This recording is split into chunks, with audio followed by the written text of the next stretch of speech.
Bismillah, walhamdulillah, wa salatu wa salam ala rasulillah, amma ba'd.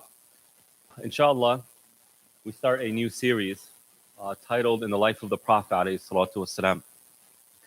And this will revolve around, of course, the Prophet alayhi salatu wasalam and his life. But instead of going from A to Z in terms of his life, I'm going to focus on certain moments in his life and find how these moments are relevant to the challenges that we face today and the lessons that we can derive from these moments so that we can be more effective in how we live our lives today.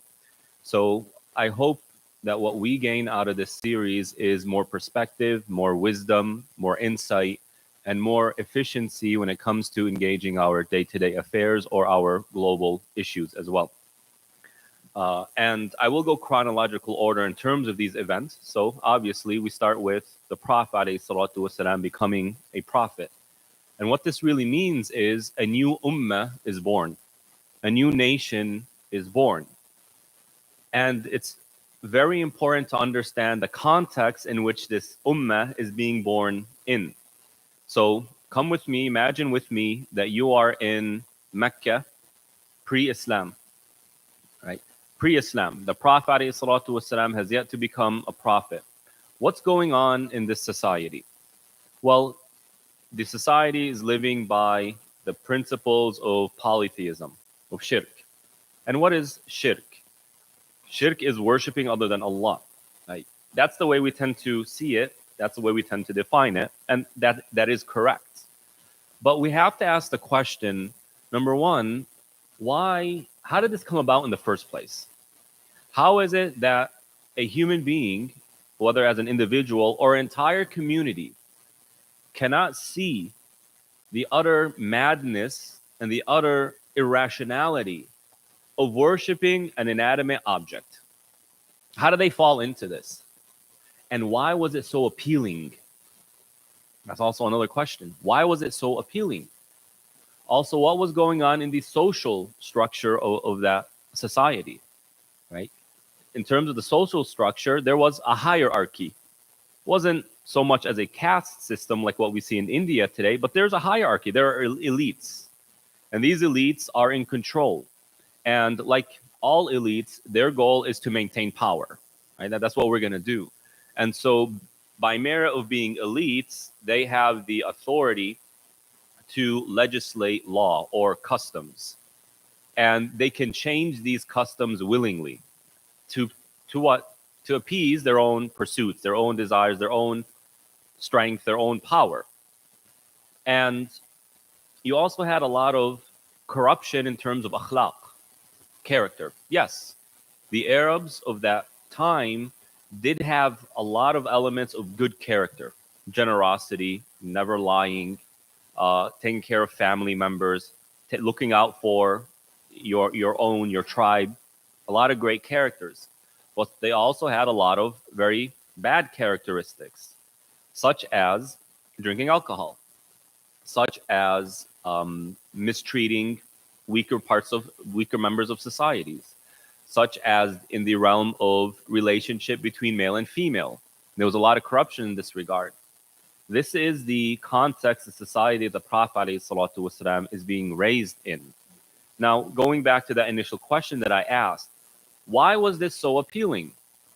How is it that these grown men and women who were rational and smart in their own way fell for this? And why is it that this society will now be chosen by Allah subhanahu wa ta'ala to be the bedrock of Islam, of the Ummah? Right? So when you look at shirk as a whole, it seems like this is a person dedicating their time, their resources for a higher power. That's what it looks like. So this individual goes and sacrifices something and puts the meat and the blood by the idol and say, this is for you, I did this for you. And they don't benefit anything from it, the individual who slaughtered. They will go and they will sit next to this idol and protect it. They will go and they'll do something for the sake of this idol. It seems like it's the individual who's submitting, sacrificing for that idol. But when you really dig deep, you find that shirk is nothing more than self-satisfaction. It is about appeasing the self. How so?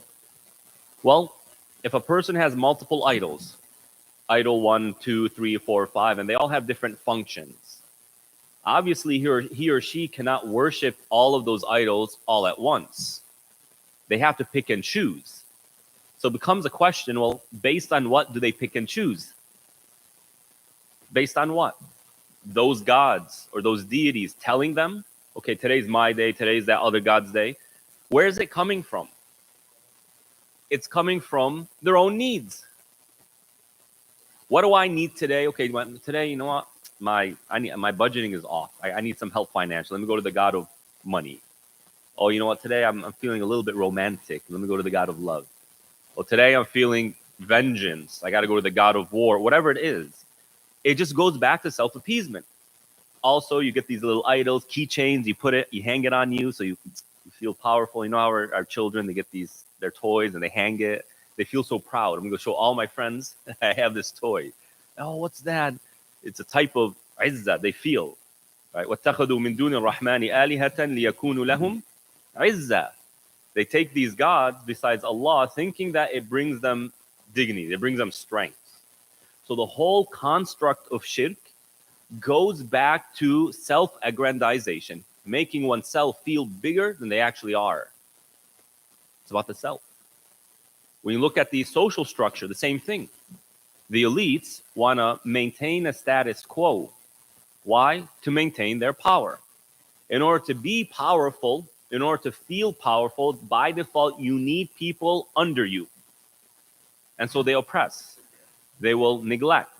They will keep people weak. And don't we find these things today in our societies? The other day, I guess some mufti in Malaysia gave a fatwa that it is impermissible for an adult to have a life-size teddy bear in their home. This is the fatwa. Who picks up on this? Some Western news agency. And they say the title, a Malaysian mufti says that having teddy bears is wrong or not allowed in Islam. And we know why the Western world picks up on these types of stories. It's so irrelevant, it's meaningless. Like, why would you make that a story in a newspaper? But they do this to try and portray Muslims as, oh, you guys are so weird. You make everything difficult. Nothing flies with you all. But we go back and ask the mufti, why did he give that fatwa? Now, personally, I don't agree with the fatwa. But that's beyond the point here. Why did he give this fatwa? Well, when we think about our own ethnic cultures, if there's a grown man or a grown woman sleeping next to their life-size teddy bear, what do we say about that? Just forget about halal and haram. What do we say about to that adult? Yahi, grow up. Grow up. And what are you, still a child? Right? So what you find is in the Western world, it seems like they want to make people kids for longer. Like they want you to be immature as long as possible. Because so long as you're immature, that's less competition for me. Look what Fir'aun did. Fir'aun went and killed children after children after children after child after child after child. Why? Because one of them was threatening his own throne. So people in power, they want to maintain status quo. We see this in the world today. It's just the way human beings predictably act. So they do these types of things. Social hierarchy in Quraysh, we find the same things going on in our times today. Don't be fooled by all the freedom and freedom of this and freedom of that. We've seen all the double standards and hypocrisy in this regard. The left accused the right of trying to the left accuses the right of trying to go against freedom of speech and limit freedom of speech. That's what I'm looking for. And the right accuses the left of limiting freedom of speech. And it's all just a game. Who gets to say what? And when you look at shirk, back then, that was the way people would feel empowered. Today, it's just blatant worship of the self. Like this book right here that I'm reading literally says this. People end up worshiping themselves. This is a non-Muslim. The way the society, people are behaving today, they are worshiping themselves. But instead of that manifesting through idols, it just simply manifests through, oh, I'm free. I'm free to do this. I'm free to wear what I want. I'm free to say what I want. I'm free to date who I want. I'm free to eat what I want. I'm free to drink what I want. All of that really is worship of the self. And he literally says, in this non-Muslim, he says, the only way of truly finding meaning and purpose in life is to construct limitations for yourself, to limit yourself, or else everything becomes meaningless. So the society of the Prophet ﷺ is not different than the societies that we live in today. A lot of immorality, but there are also aspects of good akhlaq, good character. They, meaning Quraysh, worship themselves. It just came through idols. Today, people worship themselves. It comes through other forms of, expressing that. So when we talk about a new ummah, this isn't just something 1400 years ago that's irrelevant to our times today. No, the lessons that we can take from this moment where the Prophet ﷺ becomes a prophet is equally applicable today. Now, the Prophet ﷺ is living in the society. He's living in the society. He sees this happening. And the Prophet ﷺ never believed this stuff. He never believed in idols. He never believed in worshiping other than Allah subhanahu wa ta'ala. He never drank. He never did any of the lewd things that Quraysh did. In fact, he was quite distressed and bothered by it. And he reached a point at the age of 38 solar years, 40 lunar years, where he just couldn't handle it anymore.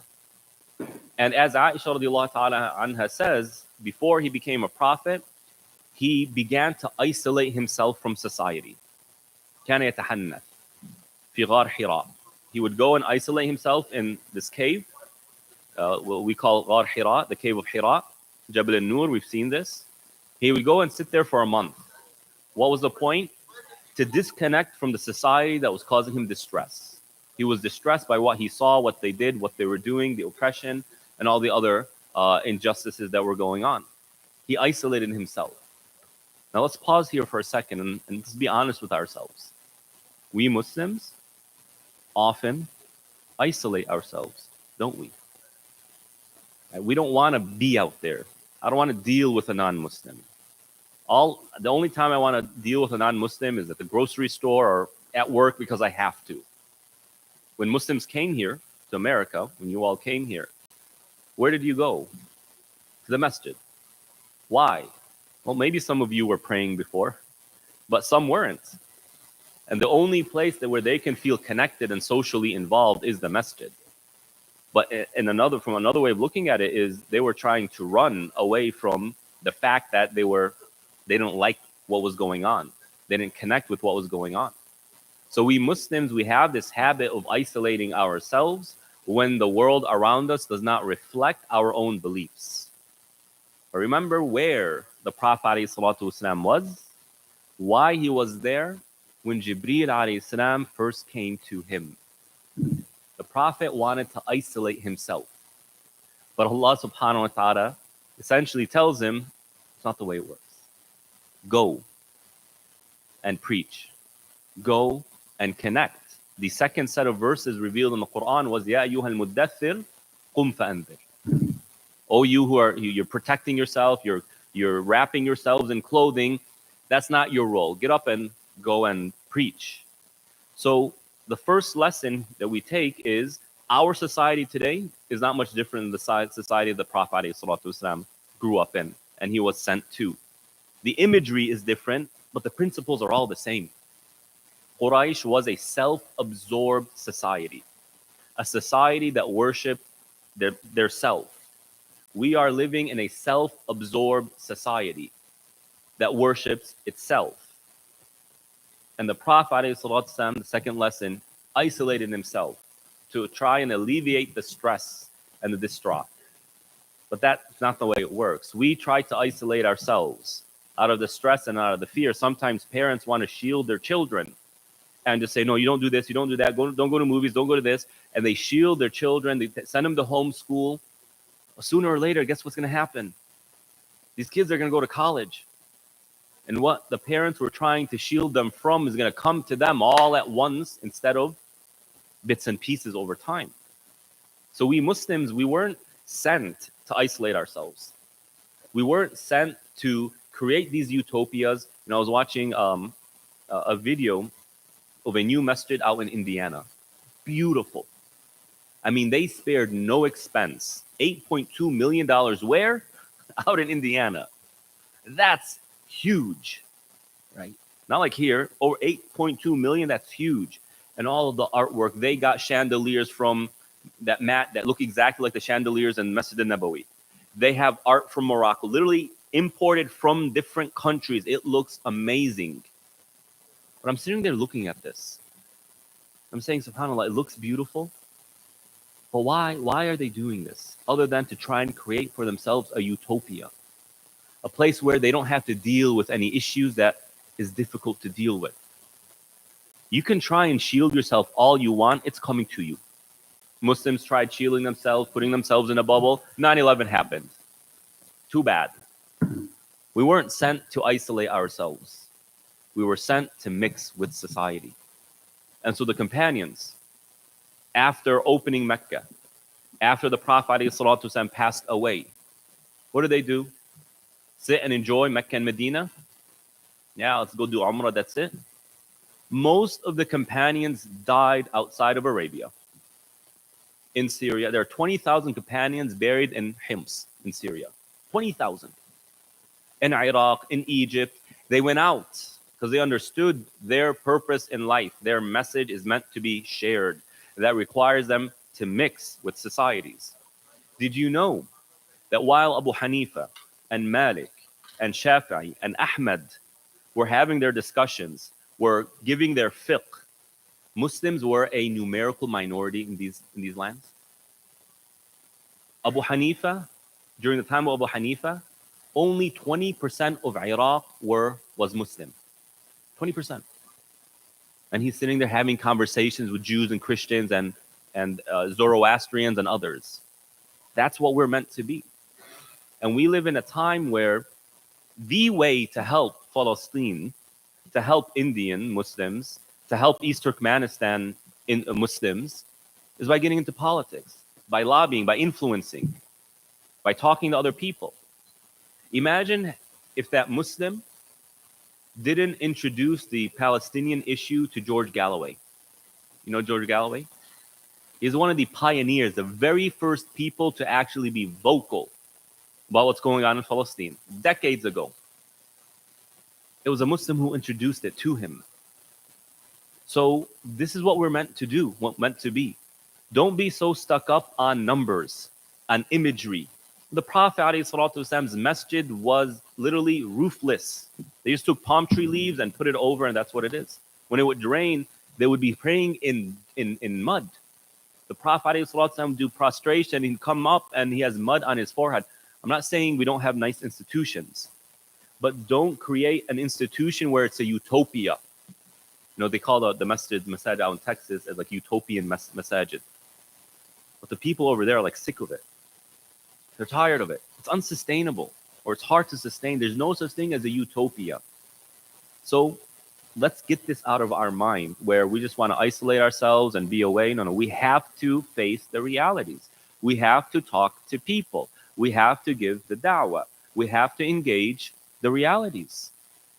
So when the Prophet ﷺ began to isolate himself, Jibreel comes and says, Allah subhanahu wa ta'ala sends Jibreel and says, the opening verse of the Surah Al-Alaq, اقرأ باسم ربك الذي خلق خلق الإنسان من علق اقرأ وربك الأكرم الذي علم بالقلم علم الإنسان ما لم يعلم.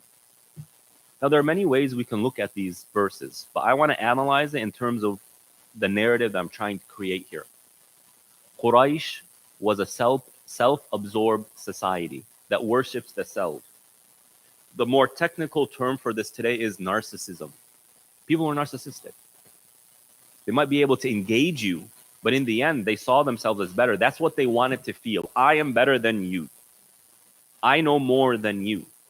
In our society today, this idea of narcissism is often exaggerated, but the fact of the matter is, so many people look and say, if you don't agree with me, you're wrong. Not only are you wrong, you are immoral and you need to be stopped.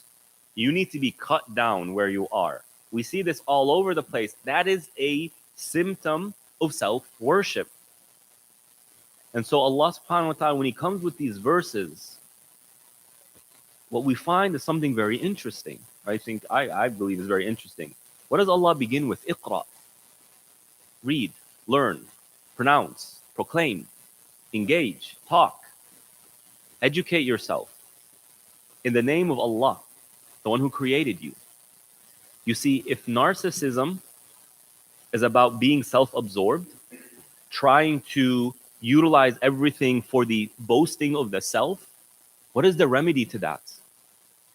If narcissism and self-worship is what's fueling shirk, what's fueling the injustices of society, what's fueling the social hierarchies and the injustices that dictate that, what is the remedy to this?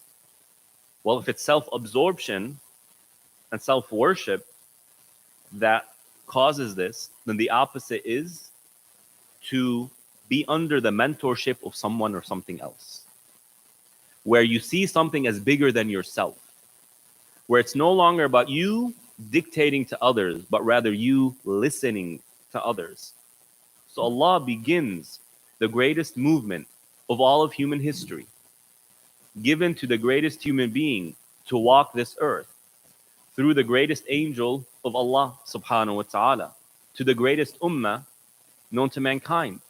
And He begins this with what? Iqra, learn. Or read. Read what? What Allah is about to say. Completely shifting the paradigm from looking within out to looking out to within. You see what I mean here? The problem of shirk and all this stuff is when people want to view the world from themselves. What I think is right, and if I don't agree with it, it's wrong. Allah completely flips that upside down and says, you want to be a human being? Then you got to listen first.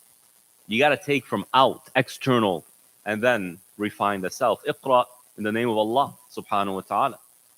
And the only way to truly accomplish this is when the one you are taking from is truly worthy of taking from.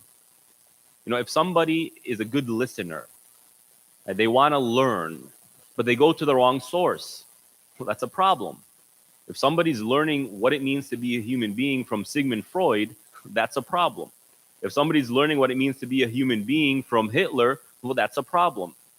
So Allah subhanahu wa ta'ala, after shifting the paradigm and making the conversation begin with Him before it starts with the self, right? He says, Bismi Rabbik, in the name of your Lord.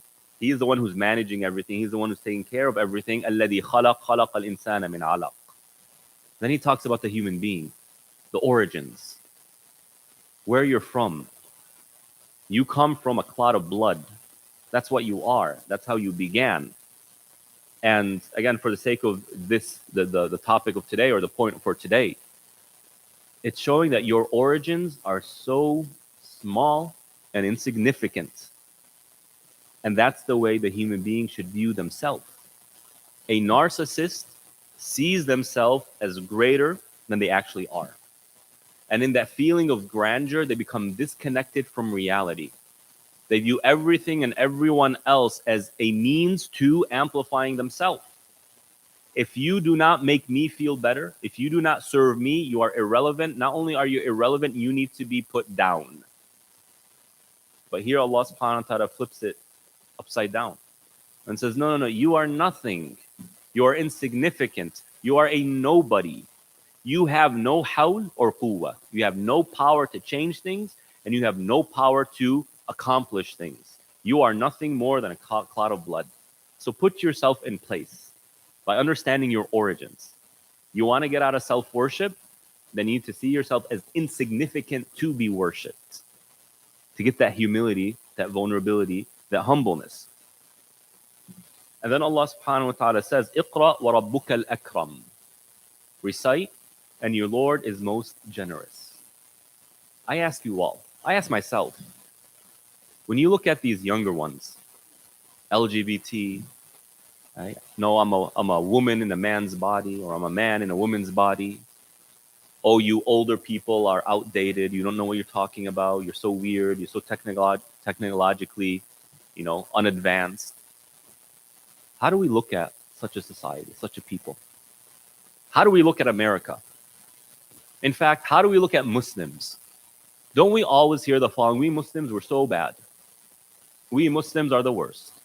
We Muslims are the least trustable people. We Muslims are, don't we hear this negative portrayal of Muslims? Well, إحنا العرب, we Arabs, we were just the worst. Oh, when things are going to get worse. Look at these people. They're the worst of the worst. Don't we hear this very often in our conversations? Well, the Prophet ﷺ was living in a similar time. Allah subhanahu wa ta'ala could have come and said, go to those despicable people before they ruin themselves. Oh, look at these people. They're so helpless. They're so hopeless. Rather, Allah tells the Prophet, recite and your Lord is most gracious. Your Lord is most gracious. He is here to take care of you. He's here to provide you. He's here to be generous to you. Instead of that very negative outlook on society, on people, Allah gives a very positive outlook on the cause, towards the people. The opposite of being narcissistic is being empathetic. A narcissist does not feel for the other person because they're too busy feeling for themselves. An empathetic person is so busy feeling for the other people that they forget about themselves. They see that serving another person is more worth their time and energy than serving themselves. And you know what, scientifically speaking, that's actually true. You get more satisfaction by helping somebody else, serving somebody else, than you do for helping yourself and serving yourself. Of course, we always want to be balanced, but that's a different topic. I'm just showing you how Allah flips the equation. Allah gives a very positive narrative, a narrative that causes us to see the cause of Islam as worth pursuing. When our kids hear us constantly saying we Muslims are the worst, there's no hope in our Muslim ummah, and the Muslims are always betraying each other, and the masajid stink, and the masajid are all corrupt, and all they care about is raising funds. This is the narrative we're giving our kids. Then the kids are going to look at Islam and the Muslim community and the Islamic cause as not worth their time, not worth their efforts. Rather, if we were to say, inshallah, look how the community has grown. When I first came to America, there wasn't the next closest masjid was 20, 40, 50 minutes away. And now look at how many masajid there are.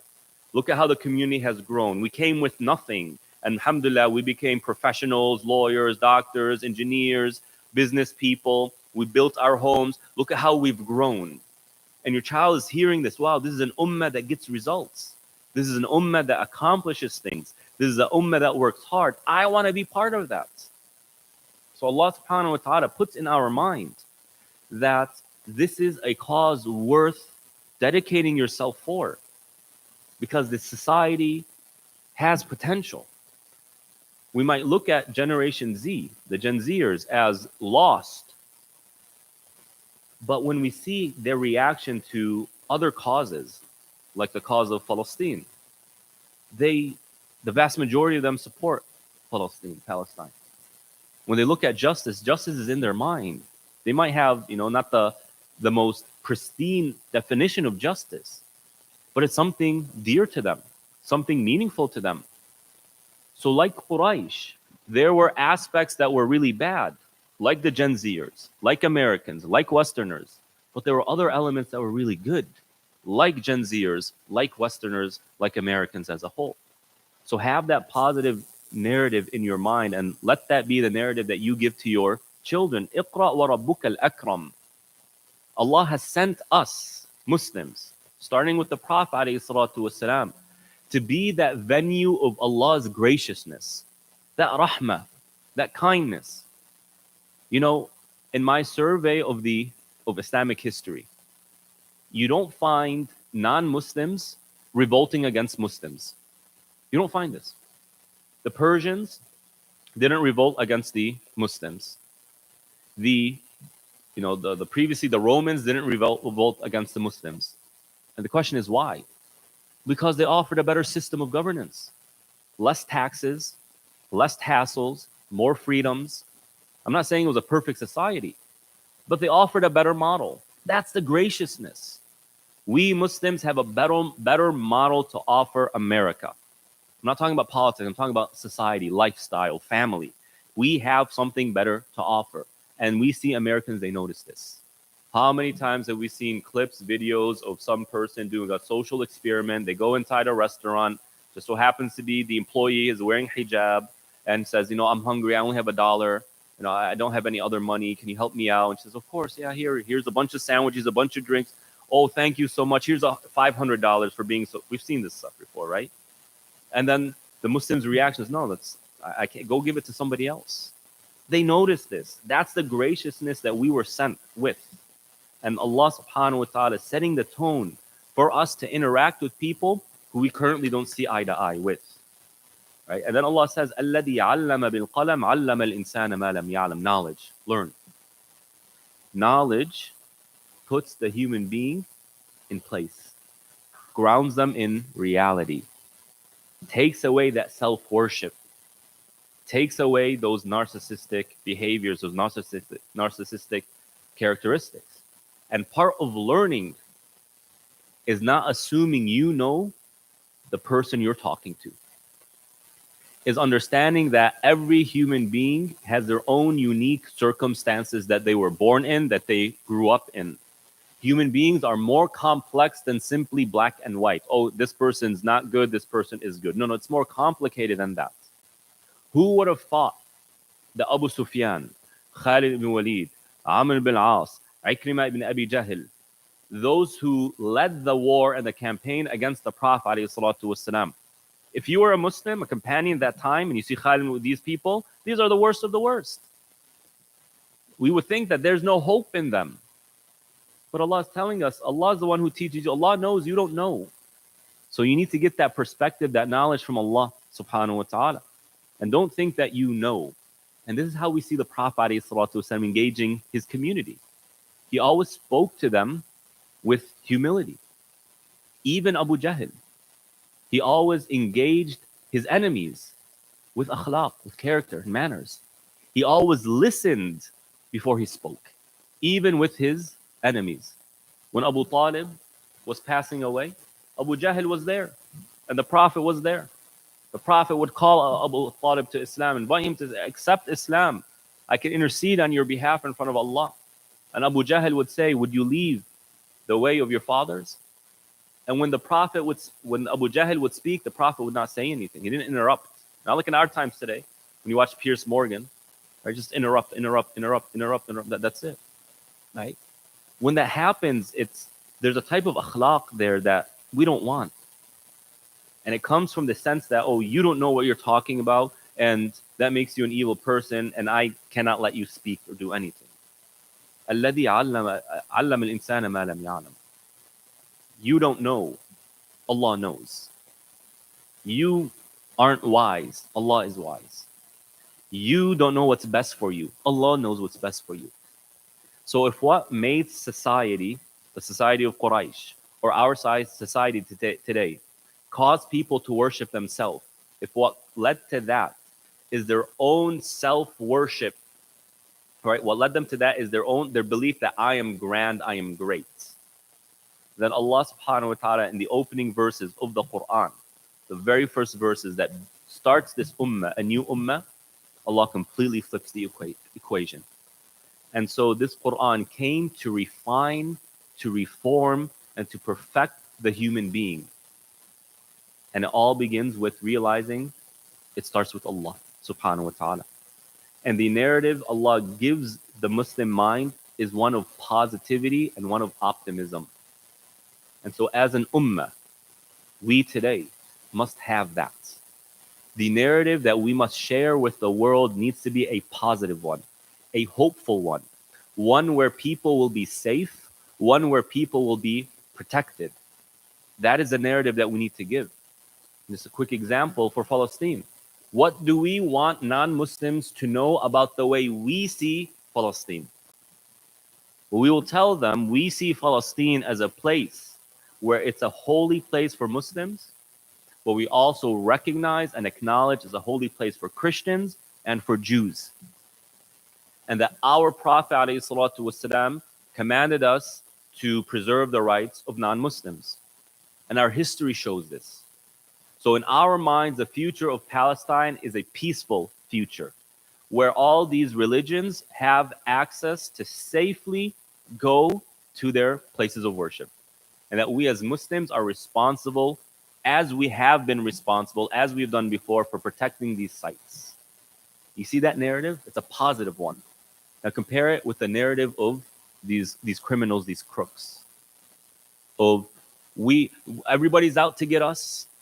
We're always in an existential crisis. They hate us all. That's what they're constantly saying. That's the narrative. And as soon as all this happens, the Israelis up and leave. 500,000 left in an instant. Yet you have people from Gaza who just coincidentally happened to be in Egypt when all this started. And they say, I want to go back. And the interviewer is saying, you want to go back there? You are more likely to die. And you're going to go through starvation and malnutrition, all of this. This is my land. Why? Why does he think this way or she think that way? Because that's the narrative Allah and His Messenger gave us, that Palestine will be free. So as an ummah, Allah starts us off with a narrative. And that is, Allah knows better. So humble yourself and learn from Allah. Also that you as a human being, you are a noble, worthy creature, creation of Allah. You are a creation of Allah. And therefore your self-esteem, your self-worth comes from the fact that you were created by Allah. You don't need to worship yourself. You have something more noble. And that is the fact that Allah cares. The third narrative of Islam as a starting ummah is we are a gracious ummah. We are here to help. We are here to build. We are here to grow. We are here to serve and to provide. And so as some historians have said, Muslim historians, wherever Islam enters, it causes that place to flourish. Wherever Muslims go, they grow in a positive way. That's the narrative. And number 4, no matter where society has reached, no matter how low society has become, we're optimistic about that society. This is a new ummah to lead all ummahs, to lead humanity. This is the ummah al-wasat, ummatan wasata. This is the most just, the best ummah, and you all are part of it. So let us take this lesson from the start of the life of the Prophet ﷺ, and we ask Allah subhanahu wa ta'ala to bless this ummah. Ameen ya Rabbil Alameen. Wa sallallahu ala nabiyyina Muhammad wa ala alihi wa ashabihi ajma'in. Wa jazakumullahu khairan.